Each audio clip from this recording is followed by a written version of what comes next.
voices the world doesn't expect to hear, not because they're confused or weak, but because they come from mouths nobody considers authoritative. Voices that are too young, too humble, too unexpected for the place where they appear.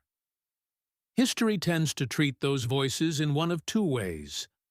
It ignores them until it can't anymore, or it destroys them before they become too inconvenient.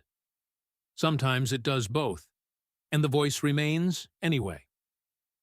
Joan of Arc was about 17 years old when she stood before the Dauphin of France and told him that God had sent her to save his kingdom. She had no noble blood, no sword of her own, no military training, no title that gave her the right to speak in those terms. She was the daughter of peasants from Domremy, a small village in northeastern France that today barely appears on maps. She grew up among fields and animals, in the slow rhythm of a life with no visible ambitions. She learned to spin and to pray.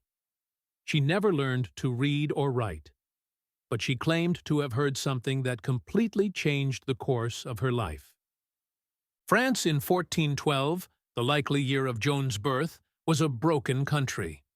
The 100 Years' War had been consuming territories, harvests, and generations for decades. It wasn't a clean or distant war.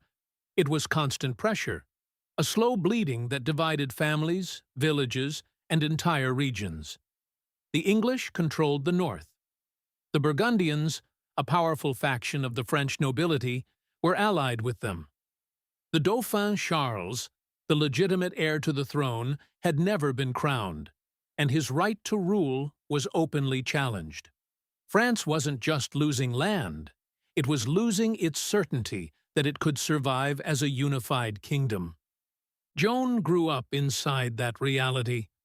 The war wasn't a distant story for her. It was the backdrop of her childhood, the rumor that arrived with refugees, the shadow that fell over entire villages. And it was within that world that she began to hear voices. She described them as voices accompanied by light, which she identified as Saint Michael, Saint Catherine, and Saint Margaret. She didn't interpret them as fantasies or vague impressions. She understood them as a concrete calling, with specific instructions and a mission that left no room for doubt. She had to go to the Dauphin Charles, convince him to trust her guidance, and help lift the English Siege of Orléans so he could be crowned King of France in Reims. It's hard to grasp today just how enormous that was, not only because of what the mission demanded, but because of who was being asked to carry it. A young woman with no power, no recognizable name, no access to the structures that made military or political decisions. To reach Chinon, where the Dauphin was staying, she needed to cross hostile territory, find an escort, and get someone to actually listen to her without immediately dismissing her as delusional or as someone else's pawn. What she needed, at the most basic level, was for other people to believe something she had no conventional way of proving. She arrived in Chinon in February of 1429. What happened there is one of those moments where personal history and public history intersect in a way that's hard to explain through material causes alone. Charles received her. They spoke privately. No one knows exactly what was said, but the result was that the Dauphin gave her enough credibility to move forward. She was subjected to a theological examination in Poitiers, where a group of clergy checked for any signs of deception or heresy. She passed. She was given armor, a horse, a standard. She was given a place in the army. That a young peasant woman had come this far was already extraordinary. But what followed in Orléans turned it into something that shaped the memory of an entire nation. The Siege of Orléans had gone unresolved for months. The French army was worn down, morale was low, and losing the city would have been a blow that nearly any hope of French recovery could not have survived. Joan arrived in April of 1429. She didn't take command in the strict sense, but her presence did something that's difficult to measure precisely. It changed the disposition of the people fighting. The siege was lifted in May. For the French, that wasn't just a tactical victory. It was a sign that something had shifted in the course of the war, and that sign mattered just as much as the victory itself. What followed was a march toward Reims, the city where tradition required the kings of France to be crowned. Joan accompanied that journey, took part in several battles, and became a figure nobody involved in the conflict could afford to ignore. For the French people, she had become a sign of divine favor. For the English and their allies, she was a real threat. For the French nobility and clergy, she was someone nobody quite knew what to do with. Charles VII was crowned in Reims in July of 1429. Joan was there, holding her standard. She had fulfilled the central part of what she believed God had asked of her. But Joan's story didn't end in Reims. Political power tends to make use of people when they're useful, and let them go without much hesitation when they become complicated or inconvenient. Joan continued taking part in military campaigns, but royal support grew thinner. In May of 1430, during combat near Compiègne, she was captured by Burgundian forces. The Burgundians sold her to the English, and the English had very concrete reasons to want Joan gone, or at least to stop being a source of credibility for the French side. The trial that began in Rouen in 1431 was not a search for truth. It was a process built to produce a conviction. The charges were heresy and witchcraft, framed in ways that made an effective defense nearly impossible. Joan faced that trial alone, without a lawyer, without support from the king she had helped crown, interrogated by clergy who were skilled in theological argument and knew she lacked the academic tools to counter them. They pressured her to recant her voices, to admit she had been deceived by the devil, to take back what she had held for years as the deepest certainty of her life. The pressure was sustained, systematic, and deliberate.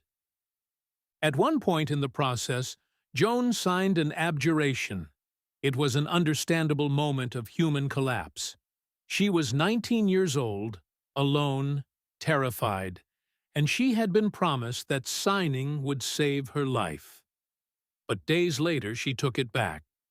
She returned to what she had always maintained, that her voices were real, that they had come from God, that her mission had been true. That retraction was treated as relapsed heresy. On May 30th, 1431, she was burned at the stake in the market square of Rouen. She was 19 years old.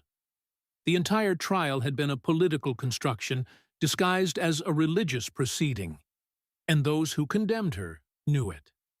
25 years later, in 1456, a rehabilitation process ordered by Charles VII himself annulled the conviction. The judges who had signed the sentence were already dead. The review declared the trial null and fundamentally flawed from the beginning. It was a belated recognition, driven in part by political motivations, but it gave Joan her name back. Centuries later, in 1920, the Catholic Church canonized her. She became one of the most recognized saints in the Christian world and a central figure in French history. Part of why her canonization took so long is that her story didn't fit the usual patterns of sainthood. She wasn't a martyr of the faith in the strict sense. She didn't found a religious order. She didn't write theological texts. Her path was militarily active, politically charged, and deeply controversial. The Church struggled to know what to do with her, much the same way that no one in her lifetime knew quite what to do with a young peasant woman who claimed to receive direct instructions from God. And yet something in her life resisted every attempt to reduce or erase it. What keeps Joan's story alive isn't military success or national symbolism. It's something more uncomfortable and harder to contain. the image of a young person without any visible resources who held an interior conviction with enough consistency to outlast the pressure of power, the fear of death, and the loneliness of an unjust trial. She didn't do it because she was untouchable. She did it while being deeply vulnerable, while being aware of the danger, while being a young woman with no one left to stand behind her. That is what continues to unsettle people. That is what endures. Her story leaves us with a question that has no easy answer. What do you do when an inner voice demands something that no structure of power is willing to accept? Joan didn't wait for permission. She also didn't pretend the cost of not asking for it didn't exist. She moved forward anyway, with the clarity of someone who had understood that certain things cannot be postponed without betraying yourself. The flames in Rouen didn't silence that voice. They left it resonating, young and inconvenient, in the memory of everyone who has ever felt they had something important to say, and couldn't find any sanctioned place from which to say it.